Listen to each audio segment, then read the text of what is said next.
The rain hammered against the window like it was trying to break in, mirroring the storm raging inside me. When the door to my dorm room swung open without a single knock, I shot up from my bed, heart slamming against my ribs, snot and tears smeared across my face like some pathetic war paint. "What the hell?" I choked out, but the words died in my throat as the silhouette in the doorway stepped into the harsh fluorescent light. A guy my age, all lean muscle and quiet intensity, his dark eyes locking onto mine like he'd just walked into a crime scene.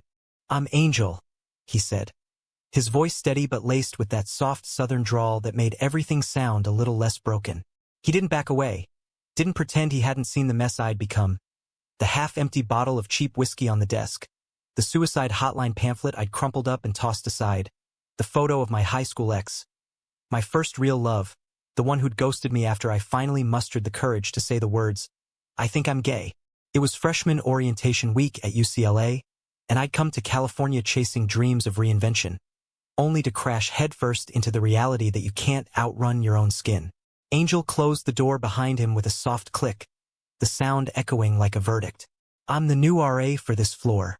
Saw your light on past midnight and, well, heard the crying through the walls. Figured someone might need a lifeline." I wiped my face with the sleeve of my hoodie, the fabric rough against my cheeks, and forced a laugh that came out more like a wheeze. "Great. Just what I need, a dorm cop playing therapist." But there was no bite in it, no real fight left. I'd spent the evening scrolling through old texts from Jake, the boy back in Ohio who'd sworn we'd figure it out together after graduation, only to block me the second his evangelical parents caught wind of the rumors. "Sorry you had to see this shit show?" I muttered, sinking back onto the bed, my knees drawn up like a shield. "You can go. I'm fine. Totally fine." Angel didn't budge. Instead, he pulled out the desk chair and sat down, elbows on his knees, studying me like I was a puzzle he actually wanted to solve. Up close, he was even more disarming. High cheekbones, a fade haircut that showed off the curve of his neck, and a faded rainbow pin on his backpack that I'd missed in the shadows. "Connor, right?" I read the roster. "Look, I've been there, the whole fine facade crumbling at 2 a.m. My first year at community college in Atlanta, I tried to off myself with a handful of my mom's Xanax because the guy I was seeing outed me to the whole football team. Jocks don't take kindly to their star quarterback's phase. Apparently." His lips quirked into a half-smile, but his eyes were dead serious, holding mine without flinching. "So, yeah, I'm not leaving until you talk. Or at least until the rain stops sounding like it's auditioning for a horror flick." Something in his tone cracked the dam I'd built around my chest. Words tumbled out then, raw and unfiltered, the suffocating small-town whispers in Dayton, the way my dad had stopped calling after I mentioned a friend at prom, the gnawing fear that loving men meant loving alone forever. Angel listened, really listened, nodding at the right moments, his face a map of quiet empathy. By the time the storm eased to a drizzle, we'd polished off the last of my whiskey, and he'd shared his own scars. Growing up undocumented in Texas, the constant dread of deportation shadowing every hug, every stolen kiss in the back of his abuela's old Chevy. "Love's a risk," he said, leaning back with a sigh. "But hiding? That's the real killer." That night marked the start of us, tentative as the first crack of dawn. Angel became my shadow in the weeks that followed study sessions in the quad where he'd quiz me on psych notes while stealing fries from my tray, late-night drives up the Pacific Coast Highway with the windows down and the national blasting on his ancient iPod. He was a junior transfer, studying urban planning with this fire in his belly about affordable housing for queer kids in the South, and I was the awkward art major doodling murals of hidden doorways on every napkin. Our first real kiss happened in the laundry room, the dryers humming like a heartbeat, his hands cupping my face as if I were something fragile and holy. "You're safe with me, Connor," he whispered against my lips, and for the first time, I believed it. Fall turned to winter, and we carved out a rhythm that felt like home. Angel introduced me to his ragtag crew: Mia, the non-binary barista with tattoos of constellation maps; Theo, the theater kid who'd once played Oberon in a drag Midsummer Night's Dream. We piled into his beat-up Honda for bonfires at Leo Carrillo State Beach, roasting marshmallows and trading stories under stars that seemed brighter in his company.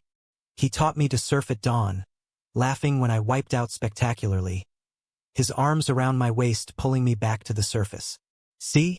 Even when you fall, you rise, he'd say, and I'd melt into him, the salt on his skin tasting like promise. But promises, I've learned, are just words until they're tested. The betrayal hit like a rogue wave during midterms, when I stumbled into Angel's room unannounced.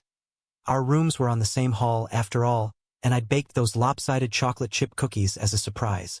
The door was ajar, and there he was, on his bed with Javier, the smug poli-sci TA who'd been sniffing around the dorms like he owned them. Not just talking. Kissing, deep and urgent. Javier's hand tangled in Angel's hair the way mine had been just nights before. I froze in the doorway, the tin foil tray slipping from my fingers, cookies scattering across the carpet like shrapnel. Connor? Angel started, pulling away, his face draining of color. But Javier just smirked, wiping his mouth with the back of his hand. Whoops. Didn't know you had a side piece, Reyes. The room spun, the air thick with the betrayal's bitter tang. I bolted before Angel could say more, pounding down the stairs into the quad, the December chill biting through my jacket like teeth. How could I have been so blind? All those whispered, I love yous in the dark. The way he'd traced my scars with his fingertips. They'd felt real, God damn it. I ended up at the edge of campus, by the old eucalyptus grove, dry heaving into the dirt until my throat burned. My phone buzzed relentlessly. Texts from Angel, voicemails thick with panic. It wasn't what it looked like. Please, Connor. Let me explain. I didn't. For days, I ghosted him, skipping meals in the dining hall, burying myself in charcoal sketches of fractured skylines, the kind that screamed isolation. Mia cornered me in the art studio one night, her eyeliner smudged from what looked like her own crying jag. He's a mess, you know. Hasn't slept. Javier's his ex, from back in Texas. The guy's in town for some conference. Showed up drunk and manipulative as hell. Angel pushed him away after you left. But the damage. Shit, Connor, he's scared he's lost you for good.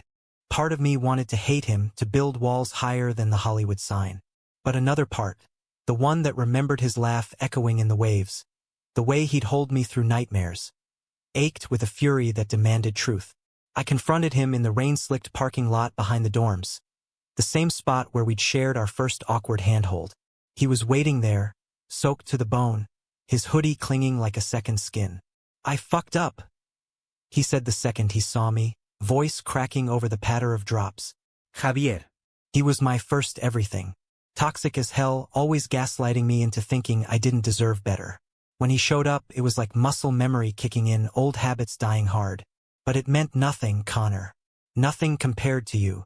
I shoved him hard, my fists balled in his shirt. Then why didn't you tell me? Why let me fall like this?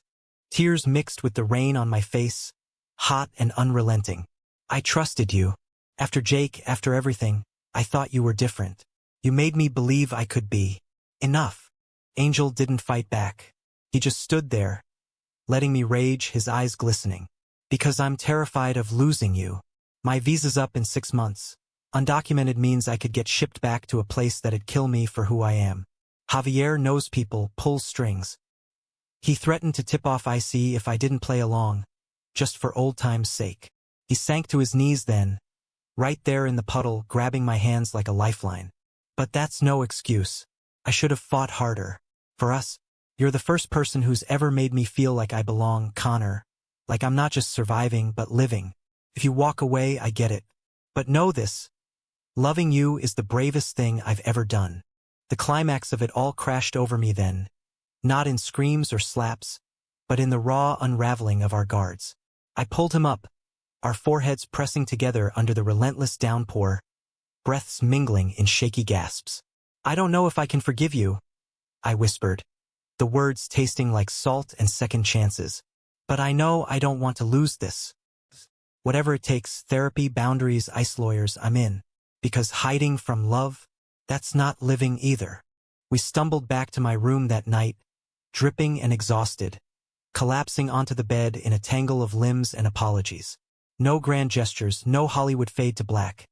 Just two broken boys piecing together something real, vulnerable as a fresh sketch on canvas. Spring semester brought the grind. Joint counseling sessions in the campus health center, where we unpacked the baggage we dragged from our pasts. Late nights poring over immigration forums, Angel's hand steady in mine as we mapped out appeals and scholarships. Javier slunk away like the coward he was, but the scar lingered. A reminder that trust is earned in the wreckage, not handed out like candy. Graduation loomed that June, and with it, Angel's uncertain future.